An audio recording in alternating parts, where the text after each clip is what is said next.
All right, we're going to go ahead and get started. Good afternoon, everyone. Thank you for being with us today. Welcome to our Prestige Senior Living webinar on nutrition and older adults. My name is Angie France. I am the product manager for Prestige Senior Living. Here at Prestige, we serve residents and families with their assisted living, memory care, and independent living needs, as well as skilled nursing needs with that side of our business. We are in 8 Western states. We're here to be a resource for you, and we invite you to visit our website at prestigecare.com if you need additional information or resources, location, or news about upcoming events like the one that we are hosting today. We all know that healthy aging and nutrition is on top of our minds as we age in place or in our communities.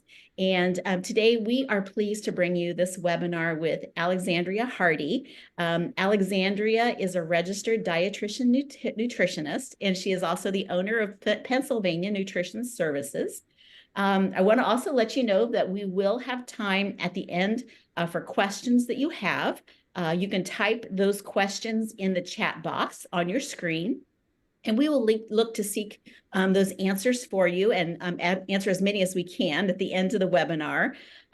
This webinar is being recorded, and it, along with Alexandria's slide presentation, will be sent out to those of you that registered for the webinar as well. Alexandria will be asking some questions throughout, and so we invite you to put answers in the chat box as you can, as well as those questions. And Alexandria, I am going to hand this over to you. Please share with us more of your background and the many nuggets of helpful information on this really important topic as we are all aging, and we do age from the day we are born. So thanks so much for being with us. We're pleased to have you. Sure. Thank you so much, Angie. I'm excited to be here with everyone today. I am going to share my screen here.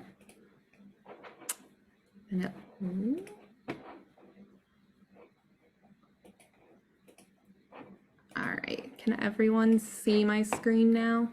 It is there. Yes. Thank you. Perfect. Okay. So like Angie said, my name is Alexandria Hardy, and I am a registered dietitian nutritionist, and I am licensed in the state of Pennsylvania as a dietitian, and I own a private practice called Pennsylvania Nutrition Services that provides insurance-based nutrition counseling to clients both in and outside of Pennsylvania. And I also am a freelance writer and a nutrition educator, and I love teaching and speaking at different events like this. A little bit about my background is I received a dual major in dietetics, nutrition, fitness and health, which is a mouthful, from Purdue University, and then received my dietetic internship certification from a school in Indianapolis, IUPUI. I have my certificate of training in adult weight management through the Commission on Dietetic Registration, and am Peanut Pro certified through the National Peanut Board. And I've been practicing since 2009 in a variety of different settings, both clinical, community, and then also in research. And I'm very excited to be here with you today. So we will start out by just going over the objectives of today's presentation. So the first thing we're going to do is to define the Healthy Aging Index. We're going to look at how dietary needs change as we age. We're going to review macronutrient, micronutrient, and fluid recommendations, and then finally wrap it all up with talking about dietary patterns that support vibrant aging and kind of putting all the pieces of the puzzle together. So let's begin by defining the population. So when I say that we're going to be talking about nutrition for older adults, who exactly do I mean? Well, in the United States, the nonprofit Feeding America and then the 2020 to 2025 dietary guidelines for Americans designate seniors or older adults as anyone that is over the age of 60. And this is important to know because much of the research done on aging populations follows this metric. So when I'm talking about, a specific study in a journal, typically if it says older adults, it's a study that's been conducted on individuals 60 and older. And this is also important because this is the age at which many community-based feeding programs also begin eligibility. And this is really relevant to our topic today because we want to focus on quality of life, not just on meeting nutrition recommendations. The current life expectancy is continuing to lengthen both in the US and internationally, which means that the proportion of aging adults will also continue to change and grow. The US Department of Health and Human Services found that in 2022, our life expectancy as a whole increased by 1.1 years. And so this means, according to data from the 2020 profile of older Americans, that there are almost 75 million Americans right now over the age of 60, which is a 34% increase in the past decade, which is huge. This growth is expected to continue over coming decades, with a prediction that by 2050, about 25% of the population around the world will be over at the age of 60. We're going to jump into now looking at the Healthy Eating Index, and this is really going to set the stage for most of what we're going to talk about today in terms of nutrition recommendations and diet quality. So the Healthy Eating Index was originally developed in 1995 as a tool to evaluate the extent at which Americans were following dietary recommendations. This is a joint collaboration between the USDA, Food and Nutrition Services, the Center for Nutrition Policy and Promotion, and the National Cancer Institute. So lots of different players here coming up with this Healthy Eating Index. Its purpose is really to measure diet quality, and it's also used to assess how well a set of food aligns with key recommendations and dietary patterns published in the dietary guidelines. The most current version that we have is the 2020 Healthy Eating Index. A lot of times these sorts of metrics are updated every 5 years, just like the dietary guidelines. And you can see from the graphic here that there's a score from 0 to 100%. And if you look, we're most interested in the far right, the ages 60 plus column, because that's showing us the diet quality on average using the Healthy Eating Index for adults ages 60 and older. And you can see that adults ages 60 and over actually have the highest Healthy Eating Index score of all categories, which is great and could be for a couple of different reasons. It could be because individuals in this category perhaps have the means to eat maybe a more nutritious or balanced diet. It could be because they have the time to prepare certain foods. Maybe they have the education, the know-how, or perhaps they just really enjoy a really vibrant, varied diet. So I would say take that as encouragement as we are going throughout these slides, and we'll also be talking about some deficiencies and malnutrition, but overall, really adults 60 and up score very, very high on this indice. However, there are still some basic challenges that older adults face when it comes to nutrition. And so we're just going to go over the big three right here. I'm going to give you a brief overview, and then I've got a couple more slides that will go into a little bit more detail here. But the first one is food insecurity. And this might be a term that you're familiar with, but I'm just going to go ahead and define it in case you're not. So food insecurity is when individuals report having access to food, but it's just a reduced quality, a reduced variety of food, and not as much food that they enjoy eating, but they're not technically hungry. So they still have access, it's just maybe not food that they prefer. And 6.8% of seniors in the United States are considered food insecure. 2.6% of seniors in the United States are classified as having very low food security. And so that really indicates that they have physical hunger, that they're not able to access food, that their eating patterns have been disrupted, and they have reduced food intake as a result of that.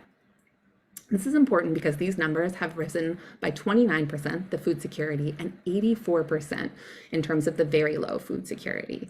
And one of the primary reasons that they've increased is that the number of living seniors, as we talked about on the population slide, has also significantly increased. And so there are a lot more seniors right now, which is wonderful that people are living longer lives and hopefully having a higher quality of life. However, they're not enjoying the same access to food that they might have had when they were younger. So food safety is the next metric that we're going to talk about here, the next feeding challenge, and older adults are just more susceptible to foodborne illness. Much like individuals like young children or infants at the beginning of life are more susceptible to foodborne illness, older adults are as well. And some of the biggest challenges for food safety with older adults are consuming either raw, undercooked, or unwashed foods, prepping or eating off of contaminated surfaces that might not have been cleaned or sanitized properly, and eating foods held at unsafe temperatures for too long a period of time. We're also going to take a little look at social factors because even though I'm a dietitian and nutrition is the main focus of what I do, I really love to talk to my clients specifically about their whole lives. You know, I want to hear about their sleep regimen. I want to hear about their social support network. I want to know a little bit about their professional lives, anything that can affect their dietary patterns and makes it easier or harder for them to reach their nutrition goals. And so social factors certainly play a part in that, particularly when we're looking at older adults. So per the Hellenic Longitudinal Investigation of Aging and Diet, Elevated nutrition risk is directly correlated with marital status. And so unmarried older individuals actually have the biggest risk of having a nutrition risk. Higher BMI, being male versus female, having less formal education, decreased cognitive engagement, and poor dietary habits are also negative social factors. Obviously, some of these things, we have no control over, but some of them are within an individual's control. And so just by acknowledging that these barriers exist and acting proactively, trying to improve some of these social factors, that might also help nutrition intake. So we're going to look a little bit more closely here at food safety. And as we age, our immune system and our organs don't always recognize and get rid of harmful germs as well as they once did. And this just increases the chance that older adults can get sick more easily from food poisoning. Older adults are also more susceptible to foodborne illness thanks to a weaker immune response, slower gastrointestinal transit time, which is just the amount of time it takes for food to digest and move out of your system. They also have less stomach acid, and they might have more chronic conditions than a younger population, which all contribute to a higher risk for foodborne illness. Nearly half the people aged 65 and older who have gotten a foodborne illness from something like salmonella or listeria or E. coli are hospitalized. And it's important to note that the most risky food and drinks for older adults are typically unpasteurized items. So whether that's unpasteurized juice and milk or kefir, also deli meats and salads that you're just buying straight from the deli counter and not heating, those can be a high-risk item. Produce that's unwashed, like for example, if you purchase an apple or an avocado at the store and then cut it without washing, that can spread contamination throughout the whole fruit. Soft cheese made from unpasteurized milk, undercooked eggs, and then of course raw seafood, raw dough, raw flour. So unfortunately, no taking little bites of the cookie dough, if you're making cookies, because it's a higher risk item. This slide here, I'm not going to read word for word from you, but it just does give you the 4 basic steps here to help prevent foodborne illness. So cleaning obviously starts with washing our hands, but then also making sure that your kitchen environment is tidy and clean and sanitized. Separating all of your foods, and this starts at the grocery store really. When you're grocery shopping, ideally you don't want your raw meat from the meat counter sitting right on top of your fresh greens, because you're not going to prepare those foods in the same way, right? Fresh greens are a ready to eat item, where raw meat you would need to cook at home, and you wouldn't want any germs to cross-contaminate. Chill, you want to refrigerate perishable food within 2 hours, and this is something that might be a challenge or might not always be practiced amongst older adults. I love my parents dearly. They're wonderful. They would technically be considered older adults. And I can tell you that they never, ever refrigerate perishable food within 2 hours if we have a family function or a picnic or a barbecue or anything like that. But technically, I'm providing the recommendations per the CDC for what that looks like. And then I think the most important one is the cooking step. So food is safely cooked only when your internal temperature is high enough to kill off germs that could make you sick. And listed in this graphic here are some of the temperatures that are recommended for different products, different proteins specifically.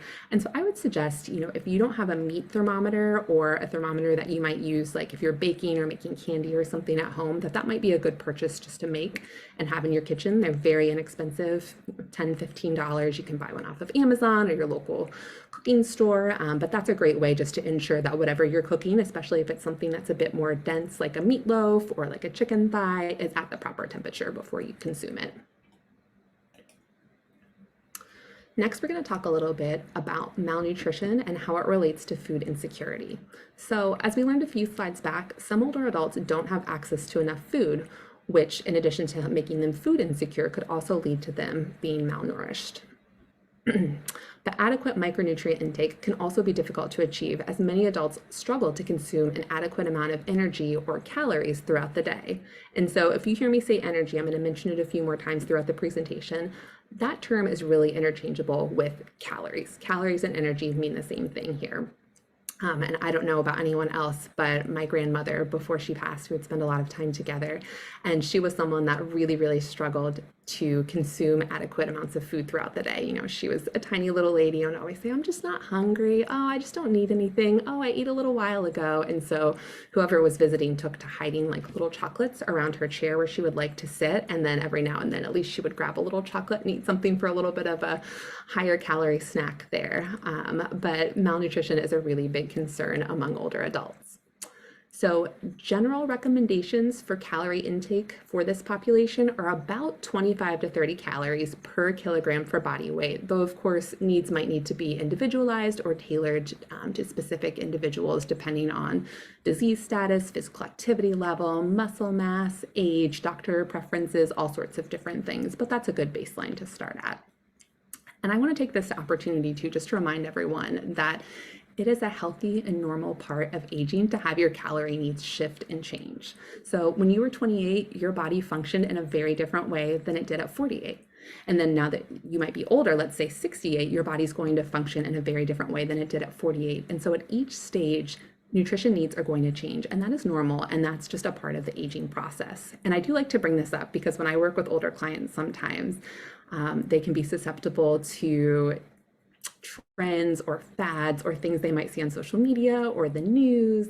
And, we're like, oh, well, if it worked for this person, but the person they're citing that it's working for is someone maybe much younger than them that has different needs and a different medical status. And so like an example that I like to use with them sometimes is, it's great that you're really interested in eating a lot of fruits and vegetables and making that a priority.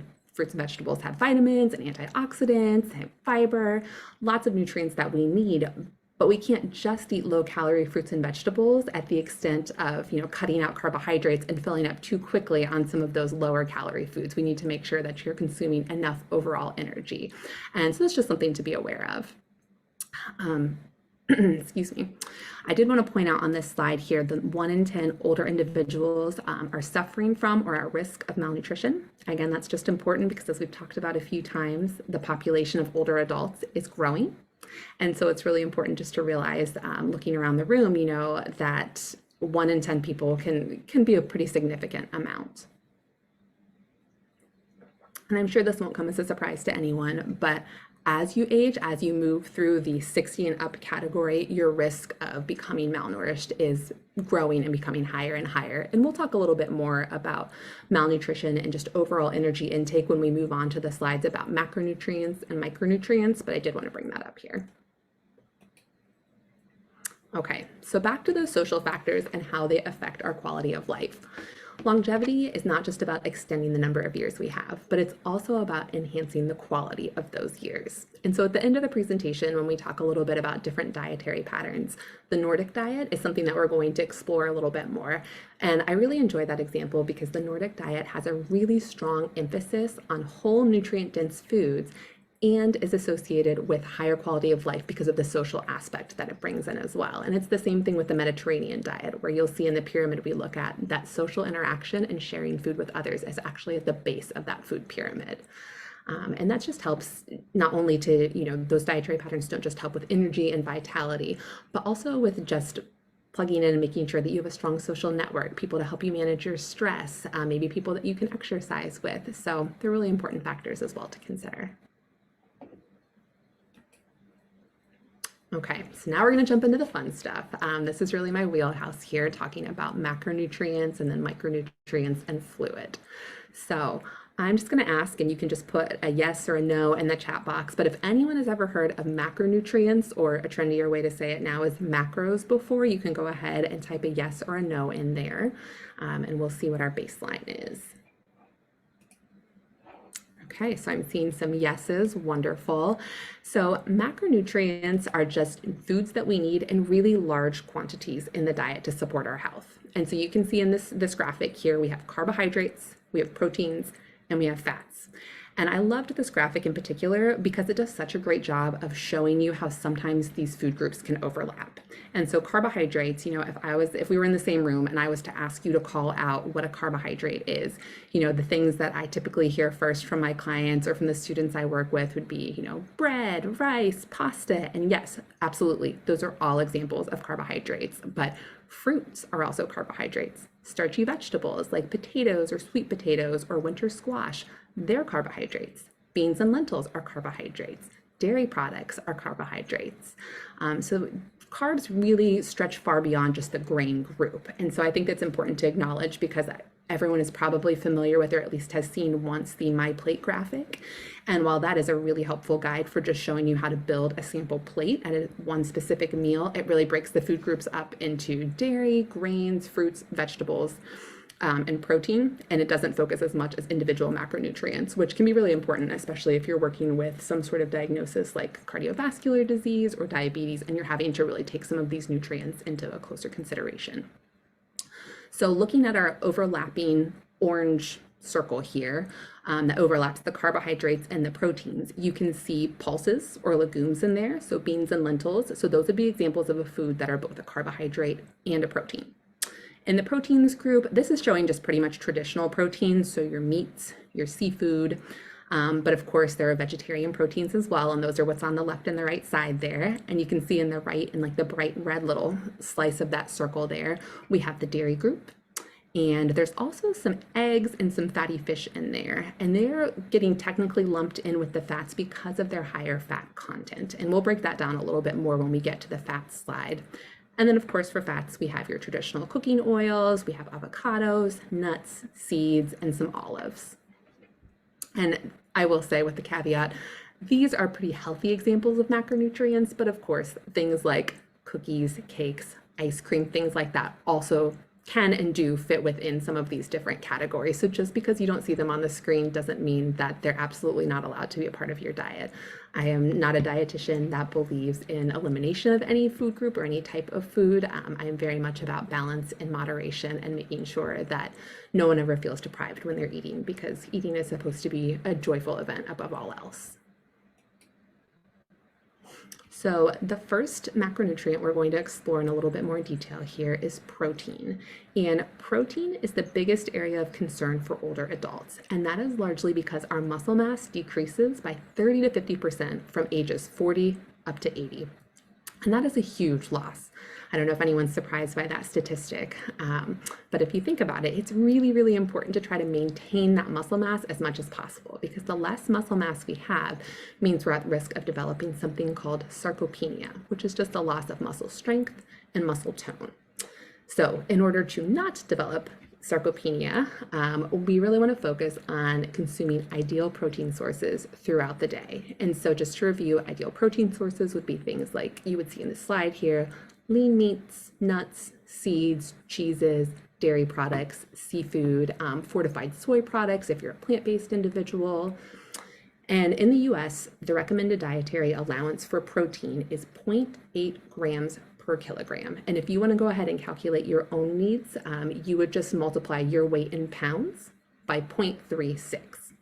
There is some research, however, that has proven that adults, particularly older adults, might benefit from a slightly higher protein intake per day. And so instead of that 0.8 grams of protein per kilogram per body weight per day, 1 to 1.2 grams or kilograms. And I did put an example up there. I know not everyone is going to fall within this metric of a 150-pound individual, but just to give you a roundabout idea, that would be about 150 to 180 grams of protein a day.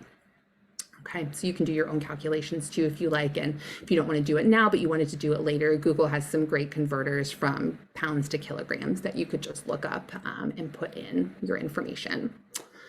So research is supporting this higher muscle intake or higher protein intake to prevent some of this muscle loss that leads to sarcopenia. And so one of the reasons sarcopenia is so dangerous is when you lose that muscle mass, you are actually at a higher risk of falling and then also losing some of your independence, because you might not be able to perform regular day-to-day activities anymore. And that increases, of course, your independence upon other people. And there are a couple of different nutrition interventions that can help prevent or treat sarcopenia. Number one is just, it's not fancy, it's not super exciting, but just consuming high quality protein regularly spaced throughout the day. And we're going to look at a sample meal plan at the end of the day and talk about that in a little bit more detail. But this is the number one thing that can help to preserve the muscle mass that you have left and prevent loss. And one of the ways that I really see this as a challenge to some individuals is when it comes to breakfast, because I know we all think, oh, well, I could eat an egg for breakfast, and you'll see on the next slide, an egg is wonderful. That's a great and expensive source of protein, but one egg has 6 grams of protein. And if your goal, which we're going to talk about, is going to be about 30 grams of protein per meal, that's a lot of eggs. And then you might have to watch your fat consumption as well if you have high cholesterol or cardiovascular disease or other needs. So we'll give some tips to go along with that.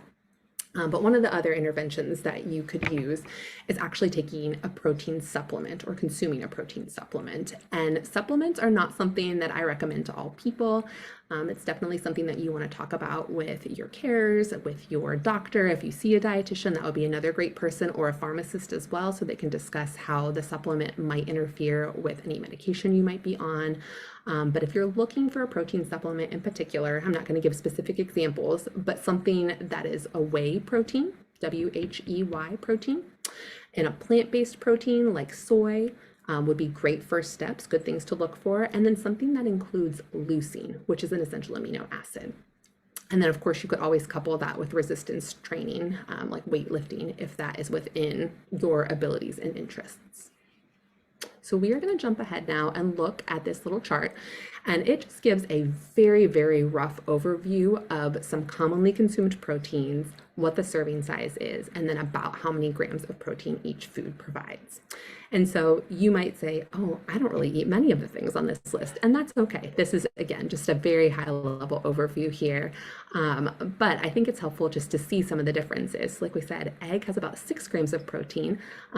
Beans, peas, different types of pulses can be much higher depending on what they are. And so if you're someone that enjoys plant-based proteins and regularly eat a plant-based diet, you might be encouraged to see some of these numbers here. And so a few tips for increasing protein in the diet. When you're shopping, the first is very obvious, but just making sure that you are putting on your grocery list sources of protein so that you're able to pick those up at the store and they don't get forgotten. Content on a food label can be helpful, so you know per serving how much protein you need. During meal prep, making sure that you're including a high quality protein at every meal and every snack. And then at the table, making sure that you are offering maybe beverages that are high in protein, whether that's a fortified soy drink, whether that is milk, whether that's kefir, but that can be another kind of sneaky way to sneak in some protein without having to eat it as much, especially if you have a lower appetite. Okay, we're gonna go and do our first quiz here. So the question is, all of the foods below are good sources of protein except A, which is chicken, beef, and fish, B, beans, peas, and lentils, C, which is milk, yogurt, and cheese, or D, butter, cream cheese, and sour cream. And if you want, you can go ahead and type A, B, C, or D into the chat box.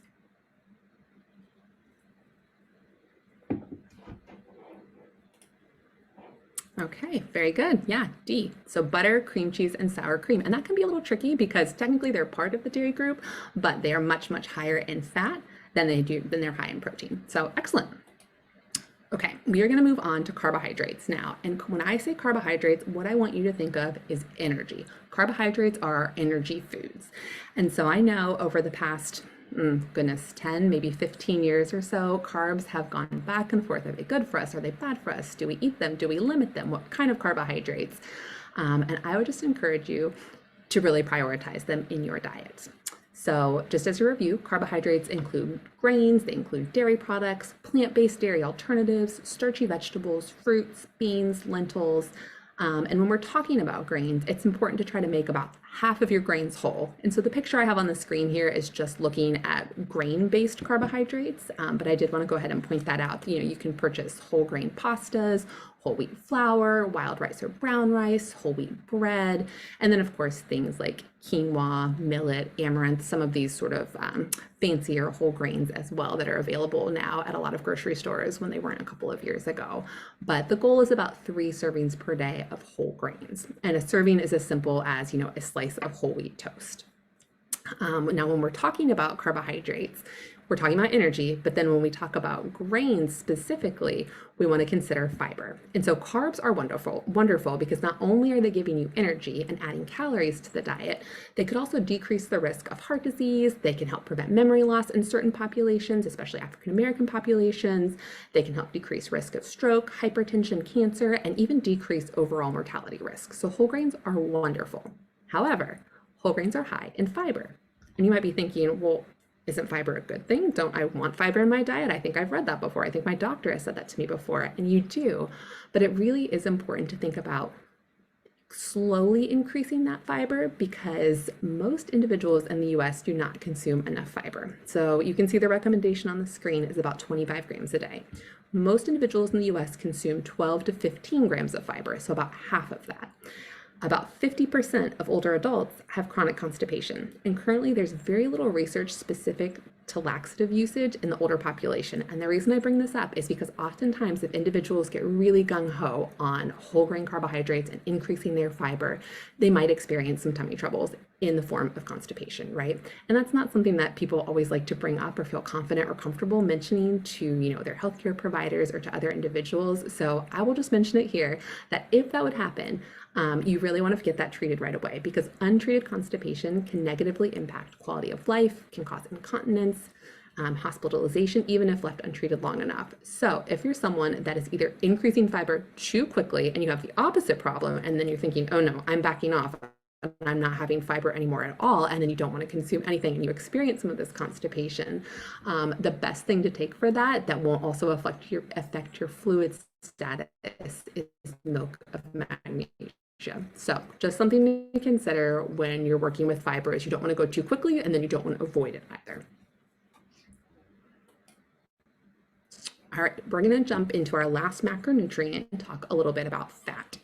And so the main purpose of fat in our body as we age is to decrease our risk of cardiovascular disease, help to maintain our cellular structure, reduce inflammation in the body, help to maintain some of that muscle mass just from a calorie perspective, can help improve insulin resistance, and also contribute to a lower overall mortality risk. So these are all great things. And I don't think very many people have too difficult of a time getting adequate amounts of fat in their diet. However, we want to make sure that we're choosing really high quality, healthy fats, right? And so you've probably all heard of trans fats before. Thankfully, they are being phased out of our food system, so that is a wonderful thing. But saturated fats are really the bad fat then that we are looking to limit as much as possible in the diet. And so we want to be limiting our saturated fats, which are the unhealthy type of fats, to less than 10% of our intake. And that'll be a little easier to look at when we look at the food label here. But just a quick review of our healthy fats, they would include things like plant-based oils, whether that's flax oil, canola oil, olive oil, extra virgin olive oil, could be peanuts, almonds, walnuts, any sort of nuts, pistachios, seeds. So you can see on the screen there's some pumpkin seeds, chia seeds, hemp hearts, things like that. And then of course, any sort of nut butter, peanut butter, almond butter are great sources of a healthy fat. Avocados, olives, and then some of our fatty fish, which include herring, sardines, mackerel, salmon. And so all of those things should be in your regular rotation. Sources of some of those unhealthy saturated fats that we really want to work on limiting are processed meats. So that could be like salami, bacon, and then higher fat cuts of meats like beef, lamb, pork, and those things are still fine to have in moderation, but just being aware of that fat content on the label or trying to trim visible fat when you're cooking or when you're purchasing those items will be helpful, or skimming fat off the top of like a hot dish. So to summarize our macronutrients here, this is a very rough breakdown of how your diet should look. Now, of course, this can be individualized 20 different ways for 20 different people, but I just wanted to give you a big picture overview. So carbohydrates, again, they give us energy. They are our friends. They should be at least half of our dietary intake should be carbs in all the forms they come in. Fat, 20 to 35%, with less than 10% being those saturated or unhealthy fats. And then of course, protein making up that remaining portion. And I would say for older adults, aiming for that 30% over the 15% is more appropriate. Okay, this is a graphic that I really loved that I got from the Nursing Times, and it shows just a number of different drinking vessels. And of course, these things could hold all sorts of different kinds of liquids, right? We're going to pretend, just for the sake of this exercise today, that they're all holding water. But I love it because fluid is really an area where older adults tend to struggle for a number of reasons that we'll talk about. But I think this is just a great visual for showing, depending on the size of your cup, how many cups you would have to drink per day. Because that can, it sounds silly, but that really can impact the amount of someone's hydration status and the amount of liquid they intake throughout the day. For instance, if you're someone that doesn't like having to refill a container, I would suggest getting a bigger container as long as you can comfortably pick it up and it doesn't cause any issues, or if you have mobility struggles, maybe that's not appropriate for you. But if it works, then maybe something like that would be a great choice. Maybe you're someone that really only likes to drink out of a straw. That's something to consider too, versus just like an open container, an open lid.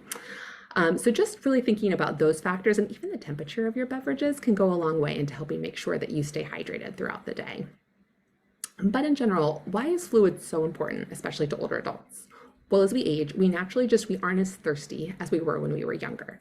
Older adults may also struggle with some bladder control issues and limited mobility, so might not be able to get up and fill up the water bottle or like untwist the lid of a cap or a cap on top of their bottle as easily. And that could also lead to restricted fluid intake, even if it's unintentional.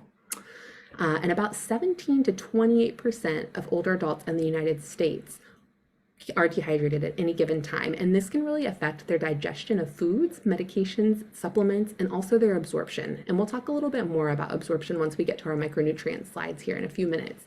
But that's really important because a lot of older adults do struggle with micronutrient deficiencies and might be taking supplements to help correct that. And it is a problem if you're not consuming an adequate amount from food or supplement just because your hydration status isn't appropriate. The 2025 Dietary Guidelines for Americans estimate that overall older adults consume about 16 ounces less fluid per day than adults under the age of 60, which is a pretty significant amount, 2 cups. And in general, I always get the question, how much liquid should I drink in a day? Is it 8 cups? Is it 10 cups? I can tell you the official recommendation. It's 2.7 liters for women, 3.7 liters for men over the age of 60. I would say use your good sense, and when you're using the restroom, as long as everything is not neon yellow or clear, you're in the clear zone. That's what I tell my patients, and that seems to work out pretty well for them because I don't know too many people that are measuring how many liters they're drinking throughout the day. But if that is motivating and helpful for you, then that is wonderful.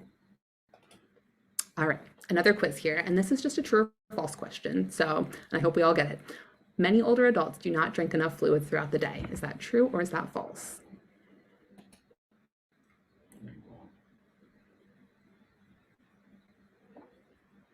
Yes, wonderful. It is true. We have another quiz question. Do you think that fruits and vegetables could help older adults stay hydrated? And this isn't something we specifically covered, but I'm curious to hear your thoughts on this. Yeah, fruits and vegetables definitely can. And some of the most hydrating produce options include melons, cucumbers, tomatoes, peaches, oranges, bell pepper, broccoli, celery, lettuce, even cooked summer squash, like a yellow summer squash or a zucchini can also help and count towards that.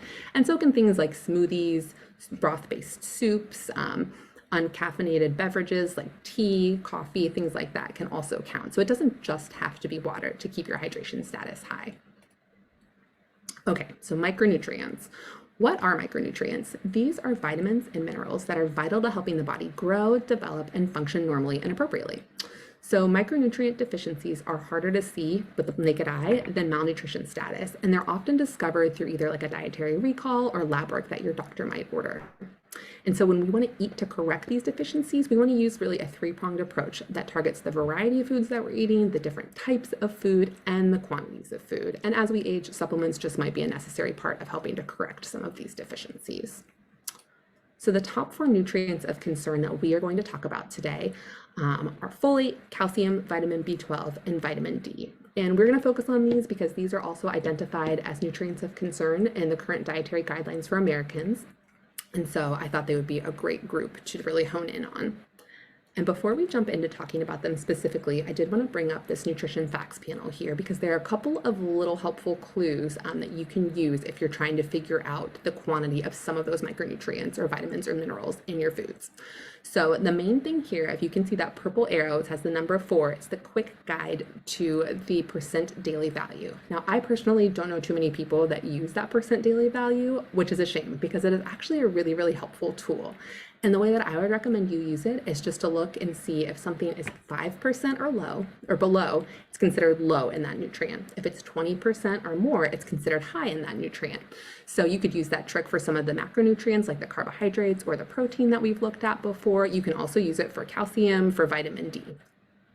Calcium also has another fun little trick where calcium is always shown in milligrams when it's on our screen, or it's when it's on our nutrition facts panel. And so what you can do though, if you want to figure out I'm sorry, I misspoke there. It's shown in percent. What you want to do is figure out the milligrams because that's what we're going to talk about. And so you can actually take away the percent sign add a 0, and it's going to show you how many milligrams of calcium are in a serving of food, which is just a fun little handy trick.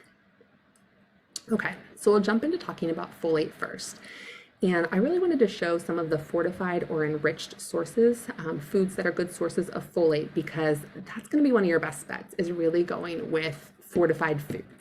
And so folate deficiency, well, folate is, first of all, it's vitamin B9, is its other name. It's important in red blood cell formation and for healthy cell growth and function, especially in the aging brain, and it relates really well to mood and cognitive function. So high levels of folate typically correlate with more stable mood and emotions and better cognitive function. And a deficiency is also associated with anemia, muscle weakness, and fatigue.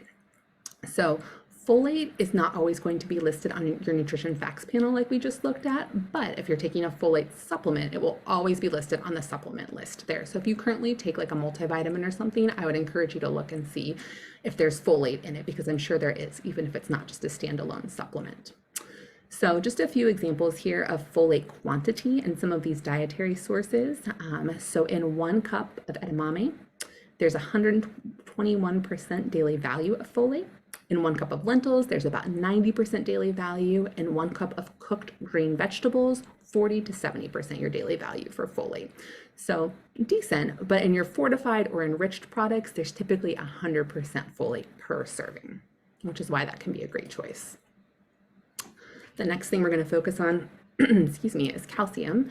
And calcium, I'm sure, is something that everyone has heard of before, might be familiar with, but as a review, calcium is a mineral that plays a really important role in keeping our bones healthy, as well as maintaining our muscle function, nerve transmission, and hormone secretion healthy. Over 99% of our calcium in our body is found in our bones and in our teeth. So dietary sources, most of them are listed here on the slide from the dairy group here. So we've got cheese, milk, cottage cheese, kefir, yogurt, smoothies, all sorts of things like that. Green vegetables, nuts, and seeds also do have trace amounts of calcium, but they're not as abundant in plant-based sources as they are in just the dairy group. So as a quick reminder, in the dairy group, if you're consuming milk or yogurt, about 1 cup of most dairy equals about 250 to 500 milligrams of calcium. And that's important to know because our bodies, while we need a decent amount of calcium, we can only absorb about 500 milligrams at one time. So especially when I work with kids, sometimes they'll say, oh, I'll just eat 5 cheese sticks in a row. And I have to explain to them, like, let's look at the label together and figure out how much calcium that would be, because your body can't use too much calcium at one time. It's not able to absorb and store it appropriately after that. And so 500 milligrams is the maximum amount at one time that you should consume, whether that's a dietary source or whether that's a supplement. And that's important to note because, if you are taking a calcium supplement, let's say at breakfast, but you're also eating yogurt, you're not getting the max benefit from either one. So it's just important to notice. Much like we talked about with protein, some tips for increasing calcium in the diet is just making sure that it makes it onto your grocery list, and also looking for fortified foods, sometimes even our orange juice, because I do work with clients that sometimes are lactose intolerant or just don't enjoy dairy foods or lactate milk, things like that. But like even orange juice can be fortified with calcium, and that's pretty easy to find at most grocery stores these days. So that's something to be aware of.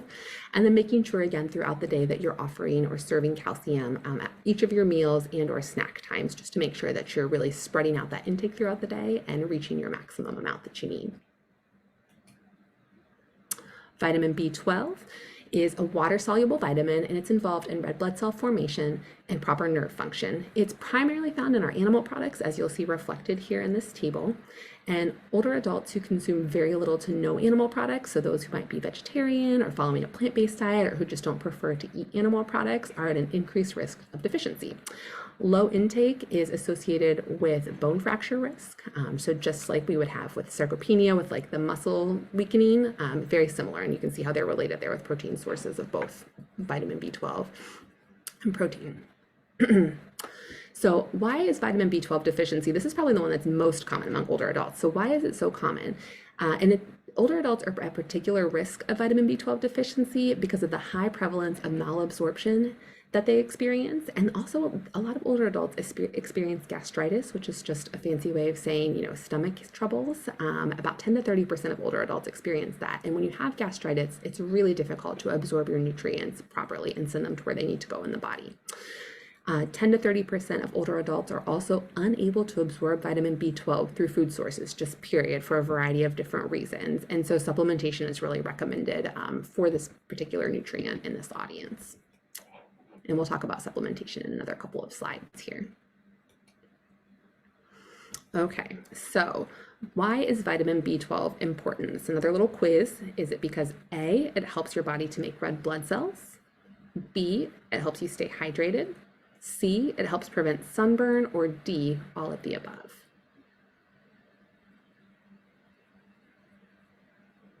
This might be a little trickier. Let's see.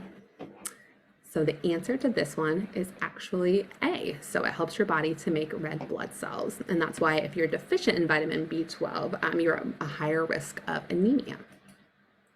One more little quiz question about vitamin B12 here. And so if we think about that table of foods, all food below are good sources of vitamin B12, except is it eggs as answer A, fortified breakfast cereal for answer B, canned tuna for C, or apples? Yes, so letter D, number 4, the apples, exactly. So our protein sources, specifically animal sources of protein and fortified foods, are all great sources of vitamin B12. Excellent. Okay, so our last micronutrient that we're going to look at in terms of dietary sources is vitamin D. And so vitamin D is a fat-soluble vitamin, the opposite of vitamin B12. And it promotes strong bones, helps with muscle movements, and has a role in keeping our immune system healthy. And it also might play a role in the health of our aging brain and also our mood especially throughout the winter, as some of us might be experiencing right now. So you can see here listed just some food sources, and vitamin D is measured in IUs, or international units, so it's a little bit different than some of the other vitamins and minerals. But you can see, no surprise here, that higher sources include fatty fish, cod liver oil. I don't know if anyone remembers maybe taking cod liver oil, maybe when they were younger, as a source of vitamin D. Fortified orange juice, again, is pulling double duty with both calcium and vitamin D. And then, of course, all of our dairy products are fortified as well and have vitamin D added. Egg yolks do have minimal amounts as well, though I know that sometimes that's a concern in this population with cardiovascular disease and, consuming too many yolks and worrying about cholesterol and things. But again, fortified foods are also a great option. Okay, so we've touched a little bit on the dietary role of vitamin B12, D, folate, and calcium in the body, but what about supplementation? And so I just want to start out by saying all supplements that you should take should be discussed with your interdisciplinary team, meaning, your pharmacist, your dietitian if you have one, your doctor. I do not recommend that anyone, listen to this presentation and then run out and buy some supplements tonight thinking, oh gosh, well, she said I should be on all these things. No, first things first, you always want to check with your healthcare professionals to make sure that they're not going to interact with any other medication or supplements that you're currently taking and that they're appropriate for you, and also that they're a high quality brand, because supplements are not regulated by the FDA. And so it does take a little bit of research on your part, or at least asking a healthcare professional what they recommend. So got off my soapbox there, but I do think that's very important to make sure that everyone knows that should be supervised vitamin and mineral supplements. But now we're going to go over a little bit about ideal levels. So vitamin B12, it's 2.4 micrograms per day is what our recommended intake should be at. And it's best absorbed from supplements or fortified foods, like we said, due to those age-related increases in the food-bound malabsorption. So the RDA, that 2.4 micrograms per day, is based on an assumption that about 50% of vitamin B12 is absorbed in the body, only 50% of what we intake. So it's recommended that older adults really do a supplement in combination with that fortified food. Folic acid deficiency is a risk factor for anemia, like we talked about, but also Alzheimer's disease and cognitive decline. And you can see that about 400 micrograms per day is what we recommend for folic acid or folate.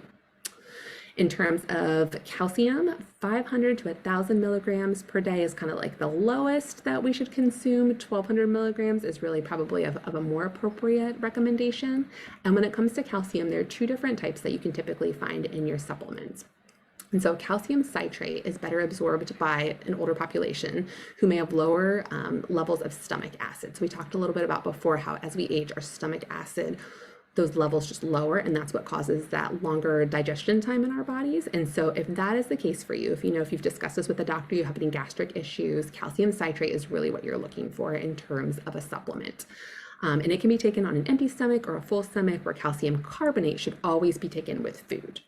And a couple of other important notes when you're trying to balance out these calcium supplements. We talked about how you can only absorb about 500 milligrams of calcium at a time, so take that into consideration. But also there are some foods that inhibit the calcium absorption, and those are things like greens, beans, and sweet potatoes. So trying to break it up and making sure you're not taking either your supplement or eating a lot of other calcium with those foods can be helpful. Okay. And then finally, vitamin D. Vitamin D3 is the form of vitamin D that's recommended for an older population, and that's just because it's a slightly more active form of vitamin D, and that means it's just slightly more effective in the body.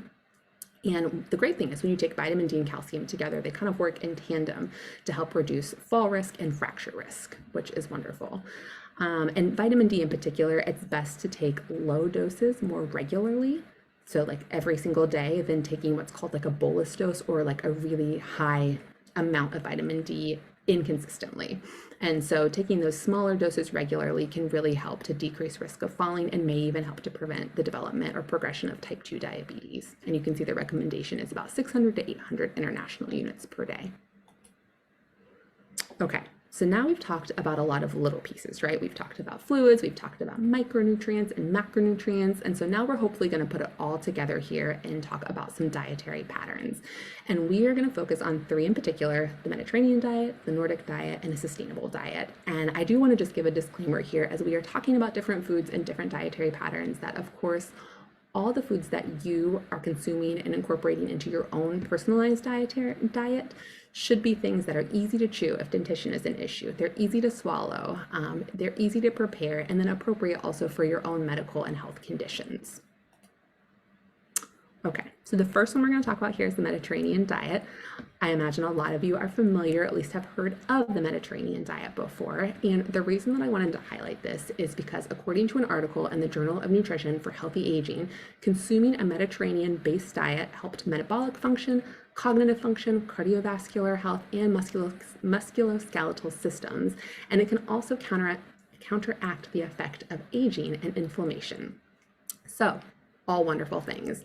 And so I have on the slide here just some of the blue zones, so which is regions where the food is linked to longevity. And so these are regions that really consume a very traditional Mediterranean type diet and where this diet has come from. So you can see here, I don't know if anyone remembers the old food pyramid from a long time ago before my plate replaced it, but you can see we have the Mediterranean diet pyramid here, and I love it just because it's a great little visual. So like I mentioned earlier in the presentation, on the bottom we have the everyday, and one of those things that they encourage every day on the Mediterranean diet is that social interaction, sharing a meal with others.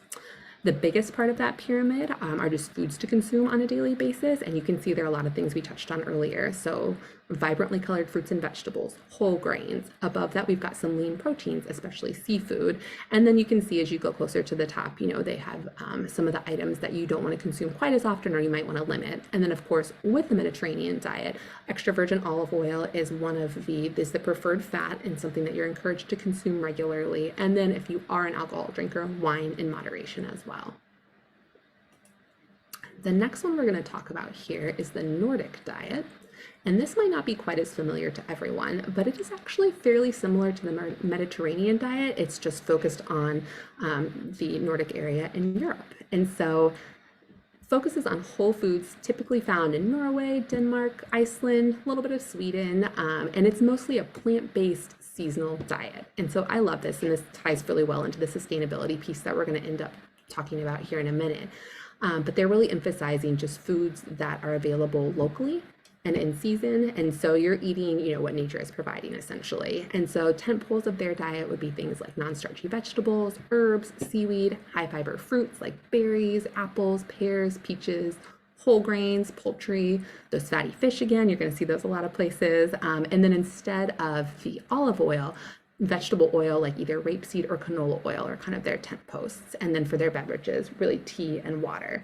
And so we're going to look at it like a side-by-side comparison in the next slide here. But again, I just wanted to share this because quality of life is really been linked to both of these dietary patterns.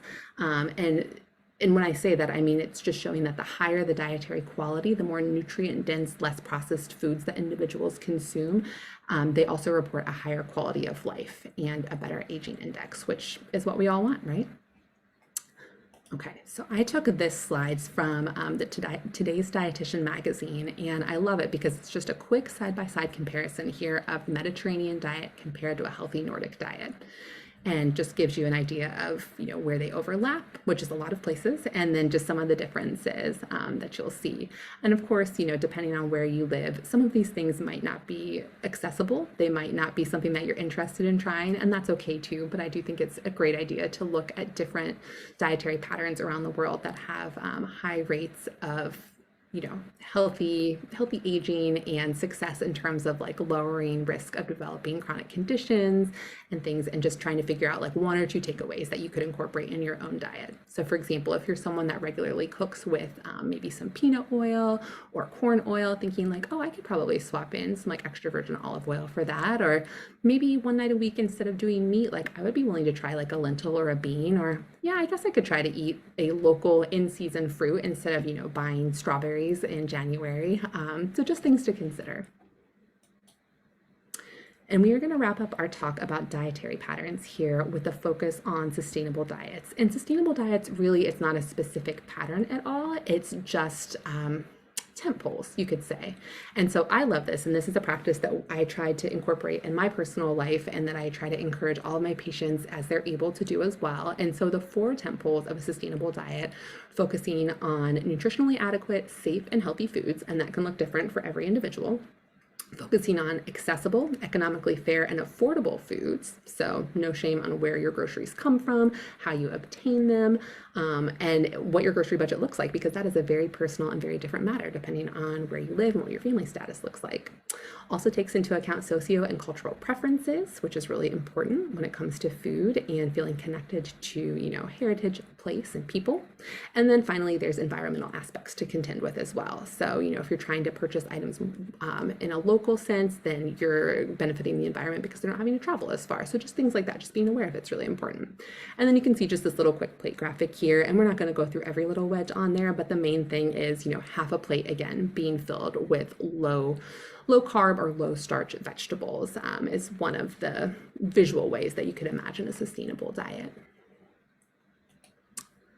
So this is a sample menu that I pulled from the National Institute of Aging, and if you are interested, I did put the hyperlink on here, and when you receive the slide deck, you'll be able to go and access the full menu, because there were some recipe links that were included with this as well to some of the meals, especially the dinner options. But I just pulled this to show just a quick example of what it looks like to distribute, protein, calcium, carbohydrates, that energy throughout the day. And so, if you were having something like a vegetable omelet with whole grain toast in the morning, you are getting some of those micronutrients from your vegetables. You're getting protein from that egg in your omelet. You're getting a serving of whole grain in your toast, which is wonderful. So it's just a really easy way to put those building blocks together of a healthy meal plan. Okay, we're going to take one more little quiz here before we wrap up, and I leave you with a few other resources. But as we've talked throughout this entire presentation, just a couple of factors to consider when planning and prepping meals for older adults. So what are some of the factors that we need to consider? Should we prepare foods so they're easy to chew and swallow if dentition is a concern? Should we avoid certain foods due to allergies, disabilities, medication interferences? Should we follow proper food safety procedures, or all of the above? And hopefully this is an easy one for everyone. And yes, it looks like everyone is agreeing to eat all of the above. Excellent. Okay. So if anyone is looking for some more resources and, is like, oh, I'd really like to learn a little bit more about food safety or labels or physical activity resources or budgeting, you can help you on a budget, I would direct you toward myplate.gov, where they have an enormous amount of free resources, where you can also find the MyPlate graphic if that is something that interests you. The information on myplate.gov is based off of the dietary guidelines, and you can see here just some of the different things they offer. And if anyone is very tech savvy, they do have an app. It can connect to your Alexa. It can be very handy and tie in a lot of different ways. So if that's of interest to you, then I would encourage you to go and check it out. And finally, in review, I put up my own little version here from Tufts of what a MyPlate for older adults could look like. And this is just a beautiful review of really everything we've talked about. You can see the fluids up at the top, so prioritizing fluids to prevent dehydration and cognitive decline. You can see that the grains and then some of the fruits and the dairy are representing those carbohydrates, and that altogether that makes up about half the plate like we talked about. You can see some high quality fats. You can see your brightly colored fruits and vegetables, providing lots of different micronutrients. And so it's just a great little synopsis here of everything that we've talked about today. So thank you so much for having me. I think I went right to the end here, Angie, so I apologize, but I am still available to stay and take some questions if anyone has any. Thanks so much, Alexandria. You've given us so much great information today, and something that any of us who are on the call can use. We do have a question here that I'll read to you. It says, is oat flour or nut flour good options to white wheat flour? Yeah, those are great options. And so they would provide a little bit more in terms of antioxidants, especially vitamin E, and a slightly higher fiber content as well.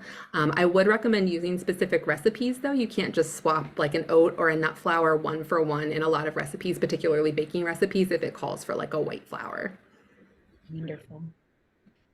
Any other questions that you can put? Here we go. Here we've got another one coming in. Oh, so thank you, she says. Sure. And I guess, there's another one. What about wine? How does it fit into a healthy diet? Yeah, great question. And so, what I say with alcohol is if you're someone that already consumes alcohol regularly, that's great. And that's actually better for your heart than starting to consume alcohol.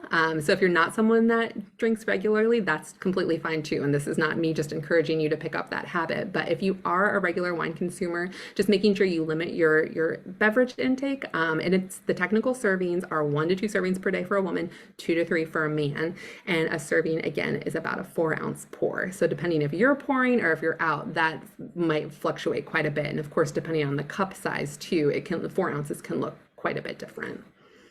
Okay. And then our whole grain products, flour, bread, etc., are they all enriched? No, not all. And so the great thing about a whole grain product is a whole grain consists of 3 different parts. It has the bran, which is the outer layer. It has the germ, which is the inner layer that has a lot of like the fiber, the healthy fats, and then it has the endosperm. And the endosperm is the starchy part. And so when whole grain flour gets milled and it gets turns into like refined or white flour, they take away the bran and the germ. And so you're just left with the starch. And so oftentimes whole grain products don't need to be enriched because they still contain the bran and the germ, which contain a lot of the vitamins. They can be, but it's not as common. Okay. And then can you please comment on the keto diet?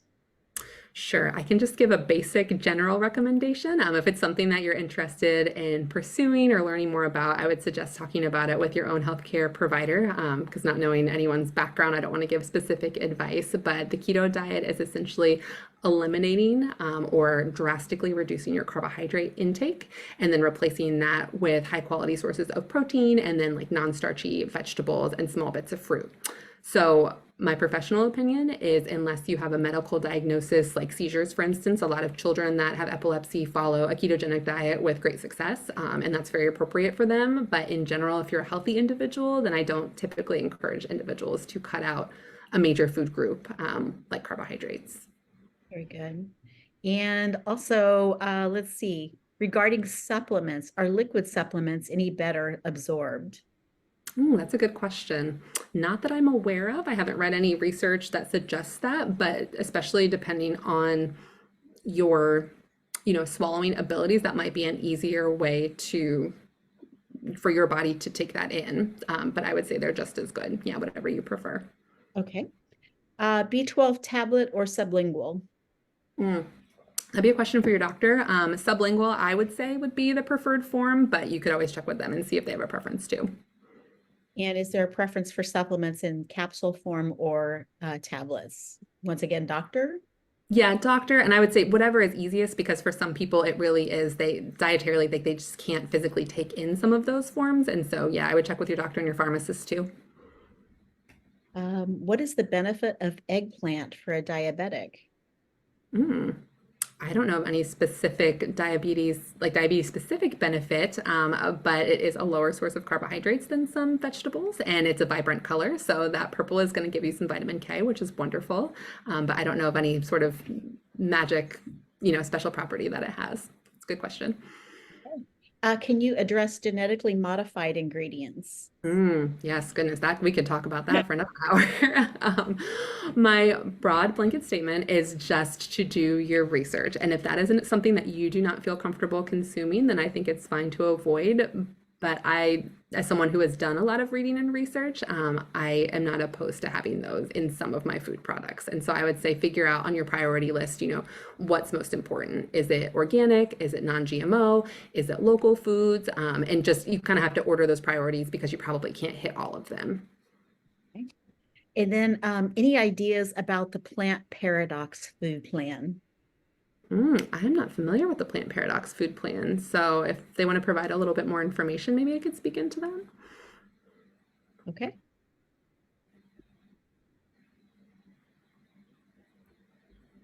And Dale, I'm answering your question. I will type that answer to you. So thank you for asking that question. And we do, it was, why are menus at Prestige not following these guidelines? It is something that is in progress as we address more diets in our world. We do see people from different countries coming to us and needing to address those diets. And we do try to encourage, more of those desserts after the meal, or maybe a smaller dessert. Our residents certainly have rights to choose what they want, but it is always our goal to encourage choosing the better proteins and carbohydrates first. And unfortunately, we cannot tell our residents what they can and can't eat. We can make recommendations that best serve them. But once again, they do have the rights to choose their own. And we are always a work in progress with our dining services teams to bring the best quality of foods and menus to our communities to be able to address those health needs as well as those choices for better products. So it is always something that is in process, and we are working on that on a regular basis. But thanks for that question, Dale. And if you do have any questions, you can always talk with your local community that you may have a loved one in and discuss that with them so that we can make that a more personal conversation with you, with one of our leaders in the community or within Prestige as well. So thanks so much. I appreciate it. All right. Let me see if we have another one here. We do. Um, it's about eliminating lectins and plant paradox food plan is what they were answering about the plant. Hmm. Yeah, that I'm happy to do a little research. And then if you want, Angie, I could pass that information on to you that you could pass on to this individual if that's okay. That would be great. Thank you, Sean. Thank you. All right. Well, everyone, we are so grateful that you were able to be with us today for this wonderful webinar with Alexandria. Alexandria, the information that you provided for us today has been so helpful. And it doesn't matter what age you are. We're always looking at nutrition, or we should be, and finding ways to live healthier and longer and more quality of life. And I love the aspect about the socialization, and certainly in our communities with communal dining and things like that. We were so glad to get back to that from after the pandemic and so forth, because we know socialization is not only important to our nutrition benefits, but also to our mental health needs and, alleviating depression and anxiety and things like that. And so the fact that everything works in this kind of circle of life, I guess, is really important to us. And I'm so grateful for you addressing some of those concerns and some of those needs. And we look forward to hearing more. I do have a couple extra things. Oh, very much. Thank yous for the program. So thank you so much for that. Everyone, thank you for being with us who are in attendance. Once again, the slides will be emailed out, as well as a recording of Alexandria's presentation. Alexandria, would you like to share your email as well if there are people that have questions? Sure. And so get out your pens because it's just my name. So you can see up on the little chat box there. So it's Alexandria Hardy, all lowercase, and then the letters RDN for registered dietitian nutritionist at Gmail. Great. And so, yes, I would love if you have any specific questions or feedback, please pass them along. I'm always looking to learn and grow right alongside everyone else. Thanks so much, Alexandria, and thank you all for attending today. And we look forward to you being with us on our next webinar, which is coming up in March. You can go to our website, prestigecare.com, and check that out. It is on Worried About Falls. And so look forward to having you with us in March 22nd. So thanks so much and have a great day. Bye-bye. Everyone.